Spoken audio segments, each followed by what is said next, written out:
Comrade in arms, founder Jan Suraj Party, திரு பிரசாந்த் கிஷோர் அவர்கள் இன்னைக்கு நம்மளுடைய இந்த தமிழக வெற்றி கழகத்தினுடைய 2ஆம் ஆண்டு துவக்க விழாவிற்கு சிறப்பு விருந்தினராக கலந்துக்கிட்டு பேசியது மிக்க மிக்க மகிழ்ச்சி. அவருக்கு என்னுடைய மனமார்ந்த நன்றியை தெரிவிச்சுக்கிறேன். We are an emerging primary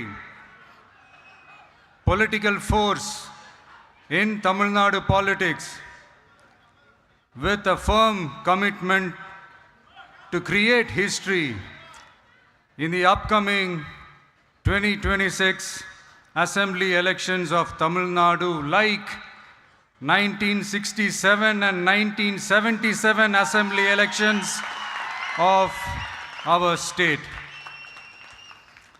Without compromising our party's ideological principles at any cost, I am here to collaborate and work with you towards upholding the secular and democratic ideals in TN and beyond.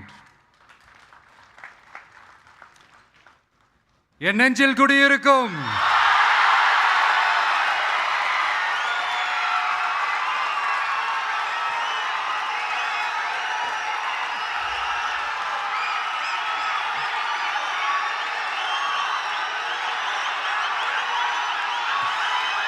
என்னுடைய தோழர்கள், தோழிகள் எல்லாருக்கும் என்னுடைய வணக்கம். வணக்கம் வணக்கம்.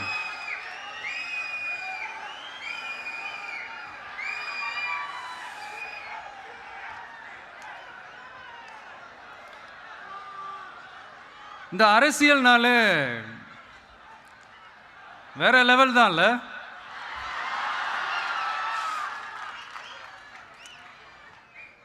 ஏன்னா இந்த அரசியலில் மட்டும்தான் வித்தியாசமான ஒன்று நம்ம பார்க்கலாம்.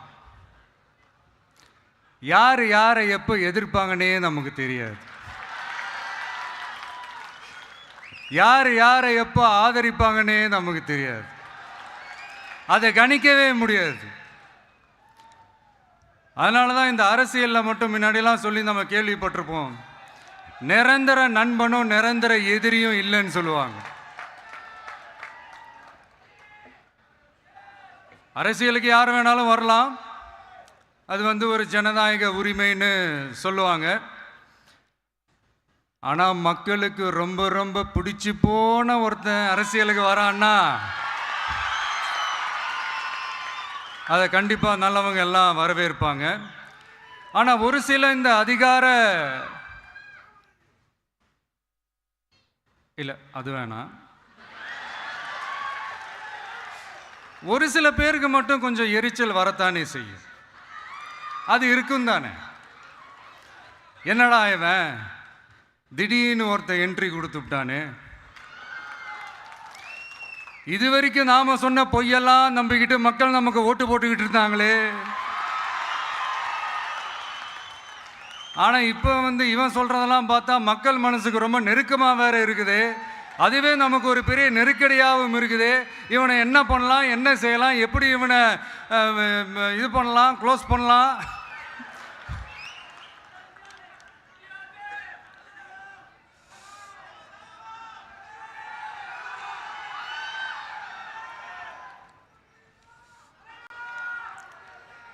எப்படி இவனை க்ளோஸ் பண்ணலாம், ஒரு கன்ஃபியூஷன் ஒன்று வரும். அந்த கன்ஃபியூஷனில் கத்துறதா கதறதா என்ன பண்ணுறதுன்னு தெரியாமல் வர்றவன் போகிறவன்லாம் கட்சி ஆரம்பிக்கிறான்னு சொல்லி இப்படி ஏதாவது பேச ஆரம்பிப்பாங்க. இப்போ நம்ம ஆட்சியில் இருக்கிறவங்க நமக்கு எதிராக பேசுகிறாங்க இல்லையா, அந்த மாதிரி. இப்படிப்பட்ட ஒரு அரசியல் காலத்தில் கொஞ்சம் கூட ஒரு பயம் இல்லாமல், ஒரு பதட்டம் இல்லாமல், வர்ற எதிர்ப்புகள் எல்லாத்தையும் சும்மா லெஃப்ட் ஹேண்டில் டீல் பண்ணிக்கிட்டு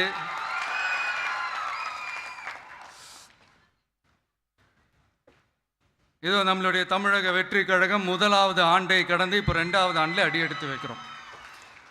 இந்த ஒரு காலகட்டம் தான் மிக முக்கியமான ஒரு காலகட்டம். ஏன்னா ஒரு அரசியல் கட்சிக்கு ஒரு பெரிய பலமே அந்த கட்சியினுடைய கட்டமைப்பு தான். அதுதான் அந்த கட்சியினுடைய ஒரு வேறு மாதிரி, ஒரு அடிப்படை பலமே அதுதான். ஒரு ஆலமரம் மாதிரி ஒரு கட்சி ஒன்று வளரணும்னா அதுக்கான அந்த வேர்களும் விழுதுகளும் ஸ்ட்ராங்காக இருக்கணும் இல்லையா? அப்படி தான் நம்மளுடைய இந்த அமைப்பை பலப்படுத்துகிற ஒரு வேலையை தான் இப்போ நம்ம செஞ்சுக்கிட்டு இருக்கிறோம். தமிழ்நாடு முழுக்க மாவட்ட நிர்வாகிகள் எல்லாரையும் தேர்ந்தெடுத்து அறிவிச்சிட்ருக்கிறோம். இந்த நேரத்தில் நம்ம மேலே ஒரு கம்ப்ளைண்ட், அது என்னென்னா, அதுதான் எனக்கும் புரியல.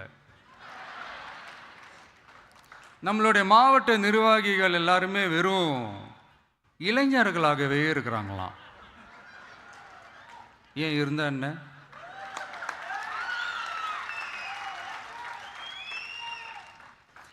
அறிஞர் அண்ணா அவர்கள் கட்சி ஆரம்பிச்சப்போ அவர் பின்னாடி நின்னதும், புரட்சி தலைவர் எம்ஜிஆர் அவர்கள் கட்சி ஆரம்பிச்சப்போ அவர் பின்னாடி நின்னதும் வெறும் இளைஞர்கள் தான். அந்த இளைஞர்களால தான் 1967லையும் 1977லையும் அந்த 2 தேர்தலையுமே ஒரு மிகப்பெரிய ஒரு வெற்றி கிடைச்சது. வரலாறு, அதுதான் வரலாறு. இப்போ அதே மாதிரி நம்ம மேலே இன்னொரு கம்ப்ளைண்ட், அது என்னன்னா, நம்மளுடைய கட்சி நிர்வாகிகள் எல்லாருமே சாதாரண குடும்பத்திலிருந்து வந்தவங்களாம். அதே தான் இங்கேயும் கேட்குறேன், ஏன் வரக்கூடாதா?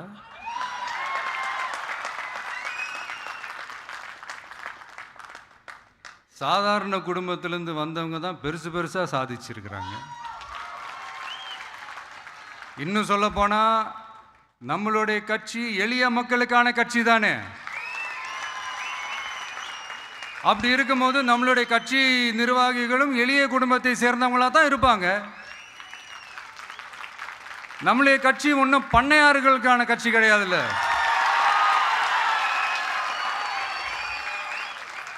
முன்னாடிலாம் அந்த காலத்தில் பண்ணையாருங்க தான் பதவியில் இருப்பாங்க. இப்போ கொஞ்சம் உள்டா மாறிடுச்சு, பதவியில் இருக்கிறவங்களாம் பண்ணையாரா மாறிடுறாங்க.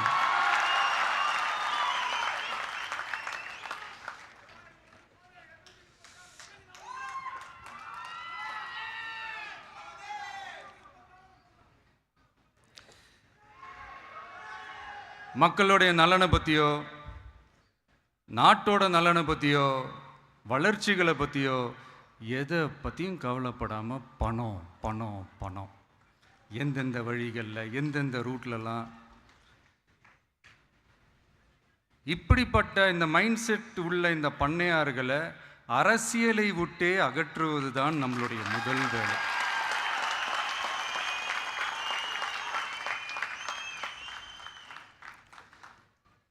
அதை ஜனநாயக முறைப்படி நம்ம செய்கிறதுக்கு தான் 2026 தேர்தலை நம்ம சந்திக்க போகிறோம். அந்த தேர்தலை சந்திக்க ரொம்ப ரொம்ப முக்கியமான விஷயம் பூத் லெவல் ஏஜென்ட்ஸ், BLA அப்படின்னு சொல்லுவாங்க. அது ரொம்ப ரொம்ப முக்கியம். ஏன்னா நீங்கள் பார்த்தீங்கன்னா தமிழ்நாட்டில் அந்த பெரிய பெரிய கட்சிகளுக்கு தான் அந்த BLAலாம் ரொம்ப ஸ்ட்ராங்காக இருக்கும்னு சொல்லுவாங்க. ஒரு அப்ராக்சிமேட்டாக ஒரு 69,000 பூத்ஸ் இருக்குது. அது எல்லாத்துக்குமே பூத் ஏஜென்ட்ஸாக நம்மளுடைய கட்சி தோழர்களை தான் நியமிக்க போகிறோம். கூடிய சீக்கிரமே பூத் கமிட்டி மாநாடுன்னு ஒன்று நடத்த போகிறோம். அன்னைக்கு தெரியும் தமிழக வெற்றி கழகம் எந்த ஒரு பெரிய கட்சிக்கும் கொஞ்சம் கூட சளைச்சதில்லைன்னு. அன்னைக்கு தெரியும் தமிழக வெற்றி கழகம் தமிழ்நாட்டில் முதல் சக்தியா, முதன்மை சக்தியா, பவர்ஃபுல்லாக இருக்குதுன்னு அன்னைக்கு ப்ரூவ் ஆகும். இப்போ புதுசாக ஒரு பிரச்சனை ஒன்று கிளப்பி விட்டுட்டு இருக்கிறாங்க, மும்மொழி கொள்கை.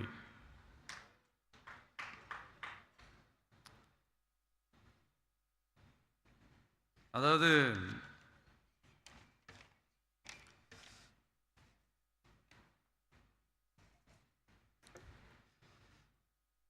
இதை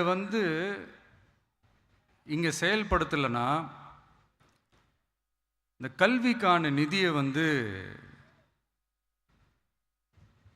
நம்மளுடைய மாநில அரசுக்கு கொடுக்க மாட்டாங்களாம். இந்த எல்கேஜி யூகேஜி பசங்க சண்டை போட்டுப்பாங்க தெரியுமா, அந்த மாதிரி கொடுக்க வேண்டியது அவங்களோட கடமை, இங்கே இவங்க வாங்க வேண்டியது இவங்களுடைய உரிமை. ஆனால் இவங்க 2 பேரும்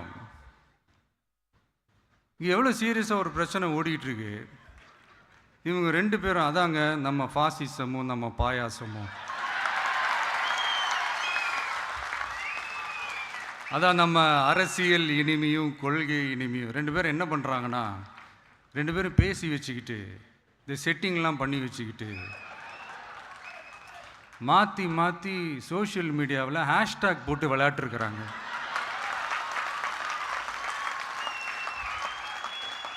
இங்கே என்ன நடந்துக்கிட்டு இருக்கு, அதாவது இவங்க 2 பேரும் அடிச்சுக்கிற மாதிரி அடிச்சுப்பாங்களாம். அதை நாங்கள் நம்பணுமா, மக்கள் நம்பணுமா? What bro, it's very wrong bro.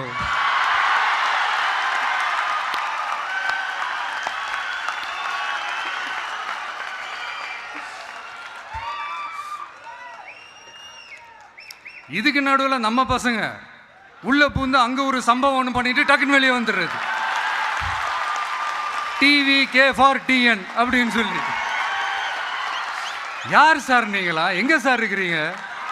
Sleeper cells மாதிரி.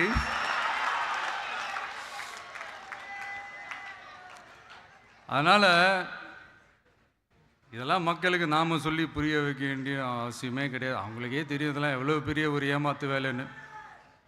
நம்ம ஊர் சுயமரியாதை ஊர், நாம் எல்லாரையும் மதிப்போம்.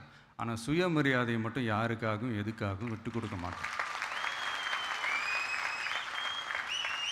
நாம் எல்லா மொழிகளையும் மதிப்போம், அதில் மாற்றுக்கிறதே கிடையாது. தனிப்பட்ட முறையில் யார் வேணாலும் எந்த ஸ்கூலில் வேணாலும் படிக்கலாங்க. உனக்கு எந்த மொழி வேணுமோ, எப்போ கற்றுக்கணுமோ, உனக்கு எப்போ தோணுதோ கற்றுக்கலாம். அதெல்லாம் அவங்கவுங்களுடைய தனிப்பட்ட ஒரு உரிமை. ஆனால் கூட்டாட்சி தத்துவத்தை மீறி மாநில தன்னாட்சி உரிமைக்கு எதிராக ஒரு மாநில அரசின் மொழி கொள்கையை, கல்வி கொள்கையை கேள்விக்குறியாக்கி வேறு ஒரு மொழியை வலுக்கட்டாயமாக திணிச்சா, அதுவும் அரசியல் ரீதியாக திணிச்சா எப்படி ப்ரோ?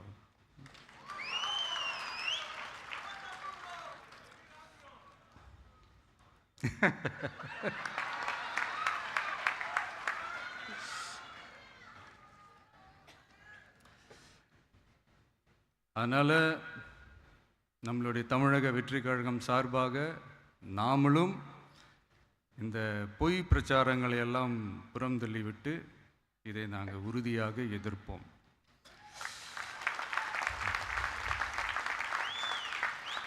கான்ஃபிடென்ட்டாக இருங்க, நல்லதே நடக்கும், வெற்றி நிச்சயம். மீண்டும் சந்திக்கும் வரை நன்றி, வணக்கம்.